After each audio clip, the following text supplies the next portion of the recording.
இந்த உலக வாழ்வில் பெரும் மனிதர்களுடைய பயமே சக மனிதன் தன்னை குறித்து என்ன கருதுகிறான், என்ன நினைப்பான், அவனை நான் எப்படி திருப்திப்படுத்த முடியும், அவன் என்னை ஏற்றுக்கொள்வானா இல்லையா என்பதை குறித்து தான்.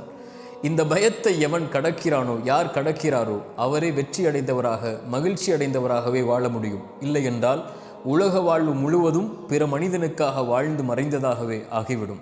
இறைத்தூதருடைய உள்ளம் பிறருடைய வார்த்தைகளால் நெருக்கமானது. அல்லாஹ் கூறினான் அந்த இறைத்தூதருக்கு, நபியே, உங்களுடைய உள்ளம் அவர்களுடைய வார்த்தைகளால் நெருக்கமாவதை நான் அறிகிறேன்.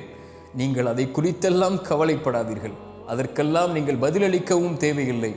என்னை புகழ்ந்து விடுங்கள், என்னை சிரம்தாழ்த்தி வணங்கி விடுங்கள் என்று இறைத்தூதருக்கு இறைவன் அறிவுரை கூறினான். படைப்புகளை திருப்திப்படுத்துவது உங்களுடைய நோக்கமல்ல. படைத்தவனை திருப்திப்படுத்துங்கள். படைப்புகளை படைத்தவன் திருப்திப்படுத்துவான். நீங்கள் இறைவனுக்கும் உங்களுக்கும் நல்லவராக வாழ்ந்தால் போதும். யாருக்கும் அதை நிரூபிக்க வேண்டும் என்ற